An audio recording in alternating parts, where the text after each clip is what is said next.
Well, a good Sunday evening, Central Texas. Hopefully, everybody's gotten their fill of football throughout the afternoon. But of course, here on KCEN, in just a couple of hours, we will have Sunday night football. New England traveling to Buffalo to take on the Bills. And I really just wanted to show you this graphic for one reason.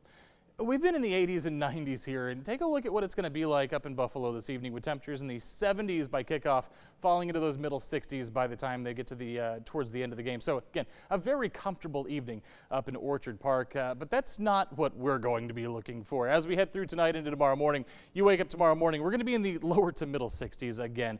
You got to think this time of year up in upstate New York, they're probably dropping into the 50s for their overnight lows. We still get the middle 60s. Still very comfortable, especially when you compare it to our daytime highs we've been having, but really we haven't seen a lot of change in these numbers over the last few weeks. We've been waking up anywhere between about 59 and 66 most mornings over the past 14 days or so, and we've been seeing daytime high temperatures anywhere between the upper 80s and lower 90s. And once again, for your Monday afternoon, more of the same.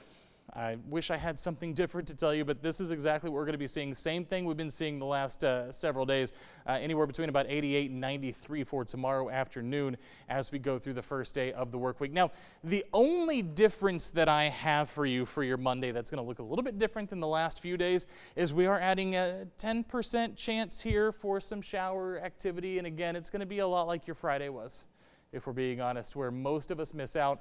A couple of us get those showers here or there, but it's going to be so hit or miss. Most of us are still going to be staying dry for your Monday.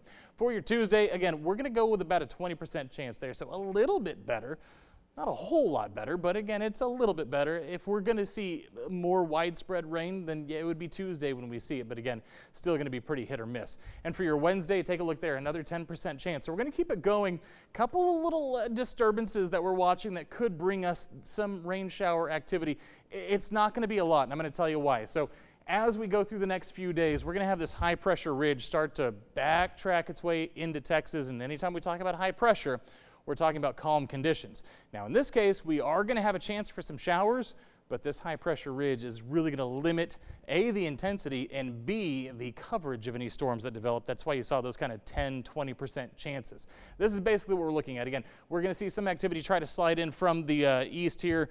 And again, very limited coverage Monday as we head towards Tuesday. Again, that's going to be our better shot for some shower coverage there through your Tuesday afternoon. And then again, we'll keep it into Wednesday just a little bit. But again, any rain we see is going to be very limited across the area. So keep that in mind. Most of us will be staying dry. Here's a look at your 7-day forecast for Central Texas. And again, very consistent in the temperature department, middle 60s to wake up, anywhere around 88 to 90 for the afternoons.